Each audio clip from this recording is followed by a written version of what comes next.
Our next topic is factors affecting the potential. What are the factors that affect the potential? So the first factor is dependence on the charge of conductor. Potential जो है वो किन चीज़ों से affect होता है, तो first point है इसमें dependence on the charge of conductor. जो कंडक्टर पर चार्ज होता है, पोटेंशियल क्या होता है, इससे अफेक्ट होता है. Greater the charge on a conductor greater is it's potential. किसी कंडक्टर में जितना ज़्यादा चार्ज होगा, ये जो अगर एक कंडक्टर है इसमें जितना चार्ज ज़्यादा होगा, मीन्स अगर इसमें पॉजिटिव चार्ज है और इसमें नेगेटिव चार्ज है, ये जितना ज़्यादा होगा पोटेंशियल जो है उतना ज़्यादा होगा. When charge on a conductor is increase the intensity of electric field around it is also increase. What it is saying that अगर ये कंडक्टर है, इसमें ये पॉजिटिव चार्ज है और नेगेटिव चार्ज है, अगर ये चार्जेस की वैल्यू जो है वो इंक्रीज़ हो रही है तो इससे इलेक्ट्रिक फील्ड इंटेंसिटी की वैल्यू भी इंक्रीज़ होगी. मतलब यहाँ पर इलेक्ट्रिक फील्ड इंटेंसिटी का जो रीज़न है, एरिया है, वो और ज़्यादा बढ़ता जाएगा. Then in same proportion, hence more work is needed to bring a unit positive charge from infinity to the conductor. तो क्या होगा जब ये इलेक्ट्रिक फील्ड इंटेंसिटी जो है इसकी वैल्यू यहाँ पे इंक्रीज़ हो जाएगी, तो ज़्यादा वर्क करना पड़ेगा किसी टेस्ट चार्ज को इन्फिनिटी से उस पॉइंट तक लाने में. तो ज़्यादा वर्क करना पड़ेगा, तो यहाँ पर क्या होगा, पोटेंशियल की वैल्यू उतनी ज़्यादा यहाँ पर इंक्रीज़ हो जाएगी.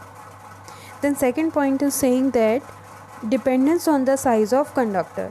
अब क्या होता है कि ये जो पोटेंशियल की वैल्यू है ये कंडक्टर का साइज़ कितना है इस पर भी डिपेंड करती है. Keeping the magnitude of charge on a conductor same if the size of its surface is reduce the potential increases. अब क्या हो रहा है, किसी एक कंडक्टर में चार्ज क्या है, चार्ज को कांस्टेंट रख दिया है, बट इसका एरिया क्या कर दिया है, एरिया रिड्यूस कर दिया है. एरिया रिड्यूस कर देने से पोटेंशियल जो है वो क्या हो जाता है, इंक्रीज़ हो जाता है. Okay, so if the size is increase potential decreases. But अगर ये साइज़ है, चार्ज सेम रख के इसका एरिया बस अगर हम बढ़ा देंगे तो यहाँ पर पोटेंशियल की वैल्यू क्या हो जाएगी, डिक्रीज़ हो जाएगी. बिकॉज चार्ज का इन्फ्लुएंस उतना ज़्यादा उस रीज़न में नहीं हो पाएगा. अगर हम एरिया बढ़ा रहे हैं तो ज़रूरी है कि हम चार्ज की वैल्यू को भी इंक्रीज़ करें. बट अगर हम चार्ज को कांस्टेंट रख देते हैं और एरिया को इंक्रीज़ कर देते हैं तो यहाँ पर पोटेंशियल जो है वो क्या हो जाएगा, डिक्रीज़ हो जाएगा. Okay, so the next point is dependence on the presence of other conductors. When an uncharged conductor is brought near a charged conductor, its potential decreases. तो ये ऑब्वियस है कि अगर कोई चार्ज कंडक्टर किसी अनचार्ज कंडक्टर के पास ले जाया जाएगा तो क्या होगा, charge will move towards from this conductor to this conductor. That's why its potential decreases. तो इस कंडक्टर पर जो पोटेंशियल होगा वो क्या होगा, डिक्रीज़ हो जाएगा. Alright. Then fourth point is dependence on the medium around the conductor.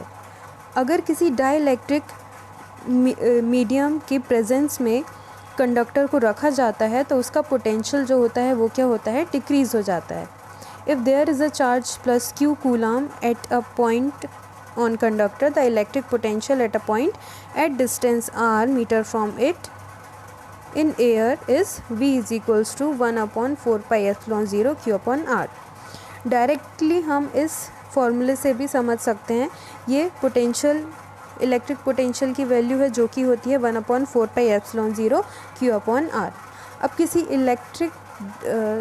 Dielectric medium के प्रेजेंस में क्या हो जाती है, ये वैल्यू हो जाती है V is equals to 1/4 pi epsilon 0 q upon k r, where k is a dielectric constant.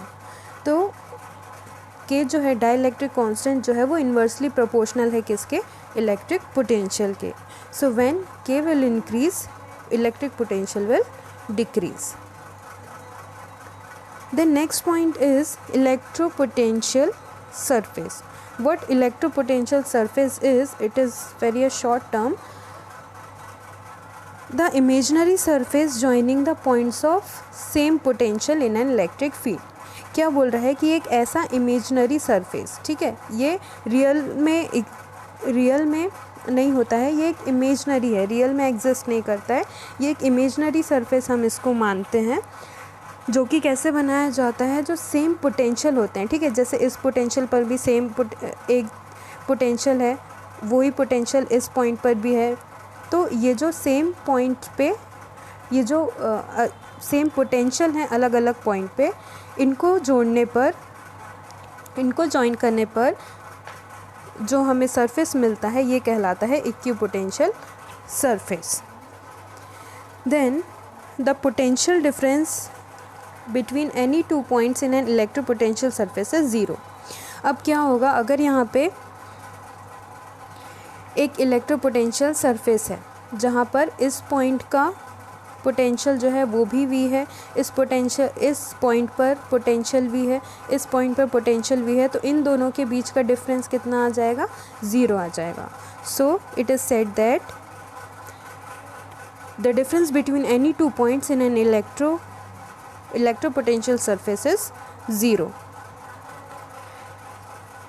And no work is needed to be done, but this is possible only when the charges move perpendicular to the electric field। तो ये कब possible है, जब charges जो हैं वो कैसे हों, परपेंडिकुलर हों, चार्जेस जो हैं वो परपेंडिकुलरली मूव करें इलेक्ट्रिक फील्ड की तरफ। It means that the electric field lines at each point of an इलेक्ट्रोपोटेंशियल surface are normal to the surface. तो ये क्या बोल रहा है कि अगर ये इलेक्ट्रिक फील्ड लाइंस हैं तो क्या है, ये नॉर्मली ये जो है परपेंडिकुलर होती हैं किसके, इलेक्ट्रोपोटेंशियल सरफेस के किसी भी पॉइंट से अगर ये जाएंगे तो कैसे जाएंगी, नॉर्मली वहाँ से पास करेंगी। So this is the equipotential surface and about equipotential surface. Properties of an इलेक्ट्रोपोटेंशियल surface is given here that which is electric field lines always cut the equipotential surface normally। तो जैसा मैंने बताया कि जो electric field lines होंगी वो हमेशा ही इक्विपोटेंशियल सरफेस को नॉर्मली कट करेंगी।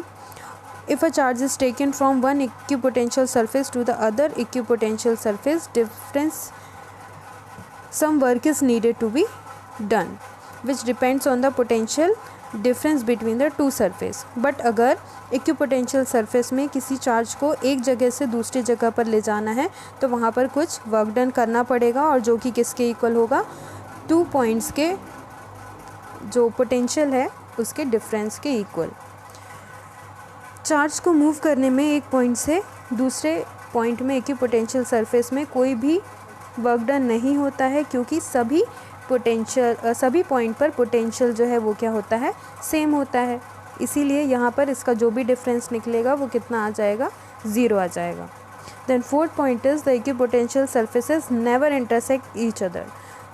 अगर कोई 2 इक्विपोटेंशियल सरफेस हैं तो वो कभी भी एक दूसरे को इंटरसेक्ट नहीं करेंगे। Otherwise at the point of intersection of the 2 surface there will be 2 values of potential. अगर कोई इक्विपोटेंशियल सरफेस एक दूसरे को इंटरसेक्ट करते हैं तो यहाँ पर एक पोटेंशियल की कितनी वैल्यूज़ आ जाएगी, 2 वैल्यूज़ यहाँ पे आ जाएगी।